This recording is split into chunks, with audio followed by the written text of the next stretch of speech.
Čo ak auto iba potrebuješ ako niečo, čo má slúžiť? Nehľadaš emócie, nehľadaš estetický zážitok, tak vtedy je výsledkom biela dodávka. Či chceš alebo nie, do rovnice vždy zahrnieš aj nelogické parametre, lebo to, čo naozaj chceš, sa nedá. Lebo hypotéka, voda, elektrika, plyn, cena, potravina, aha.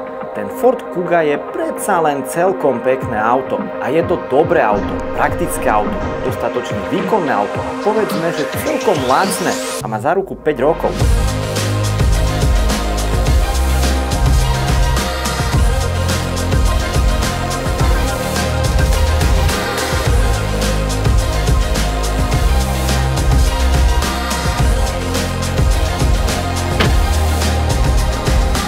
Čau, kanál Weekend 2 a Ford Kuga Titanium Trendy 1.5 Eco Mega Turbo Boost benzín. Keby v Jeepe vedeli riešiť prasknuté okná rýchlejšie, nebol by som nútený vysloviť vetu, ktorú som dávno nepoužil. Mama, požičiaš mi auto? A tak som si odsedel dosť v tejto Kuge, lebo deti a dovolenka. A zistil som, že X7 by bola o mnoho lepšia, ale za tí prachy je toto pecka. Za mojich čerstvo vodičákových čias takéto auta ešte v podstate neboli. Bavíme sa o rodinných SUV. Berná minca bola oktávka a boli tu Peugeoty 206, Seaty Ibiza, Golfiky a niekto zase hrdo pestoval hrdzu na akcente. Veď kto si čo mohol dovoliť, ale tešili sme sa a to bolo hlavné. Keď si teraz pôjde táto s mamou vyberať auto, najskôr to bude čosi takéto. A veľmi by ma to ako decko tešilo mať doma také auto, ktoré má pod kapotou turbo benzín. Prvé, čo by som spravil, je AliExpress a objednal si nápis Porsche 911 Turbo a capol ho pekne dozadu pod nápis Kuga, pretože to je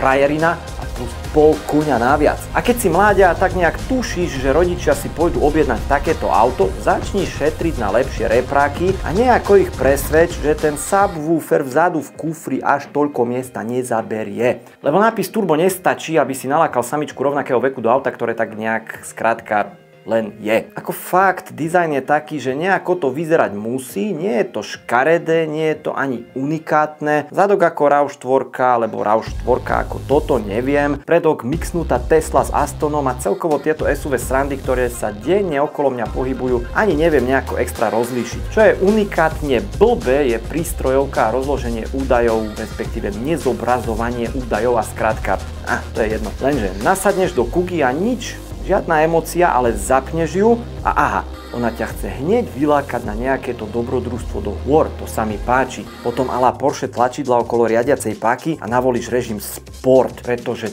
to, že je tu červený lem, je Sport. Chápeš? Ale všetko ostatné, čo je v tomto aute, dáva zmysel. Veď mrkni video, kde som si dal kolečko okolo auta. Link dole v popise. Teda okrem toho, že auto má parkovacie senzory, má cúvaciu kameru a má našťastie ľahko vypínateľný asistent udržiavania sa v pruhu, ktorý sa ti stále zapne. Ale to, že sa ti kto si procedúruje v mŕtvom uhle, niet.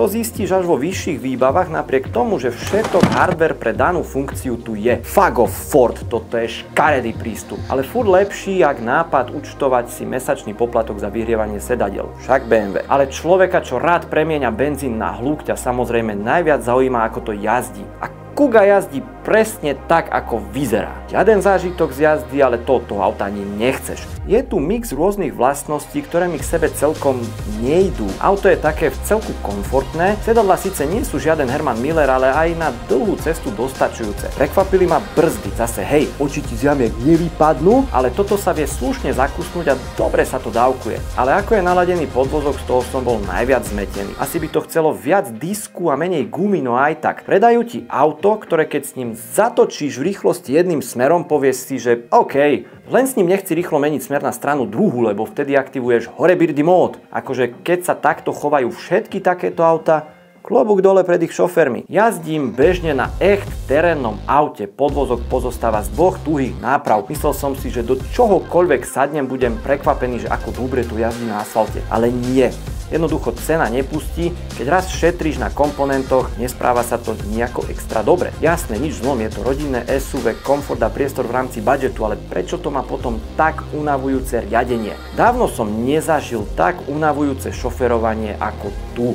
Jazdy do 100 km fajn, ale keď si to húpneš na šupu do zadaru, tak to už ma boleli ruky. Pričom viac ako dvakrát taká vzdialenosť v iných autách, ktoré som mal, ako napríklad Mazda 3 alebo Jeep Wrangler, čiže rôzne druhy aut, mi nerobia žiaden problém. Na strane druhej ma veľmi milo prekvapil motor. 110 kW, 1.5 turbo benzín a úplne v pohode si to valíš v rýchlom pruhu chorvátskou diaľnicou. Medzi mixom národov a rodín, ktoré sa rozhodli trpieť dlhou cestou, aby sa mohli čľupkať v mori. A týždeň na to naopak, lebo však treba zarobiť, aby si o rok dal repete. Kto si to zažil, vie, že takto sa ide 160+, Kuga ti povie no problém, lebo viem, že to diváka zaujíma, tak som si mrkol aj spotrebu. Rýchlejšie s tým autom jazdiť asi nebudeš a priemer mi vyšiel na 7,5 litra, alebo 10, nepamätám, ale aj 10 považujem za veľmi dobré na to, ako som s tým autom jazdil. Ďalšia divná vec je to, že Kuga sa ťa snaží presvedčiť, že máš radiť omnoho skôr, než čo považuješ za zdravé. Tuto je manuál, 6 stupňov a motor, kde si okolo 1800 točiek vibruje ako silno podtočený a Kuga chce, aby si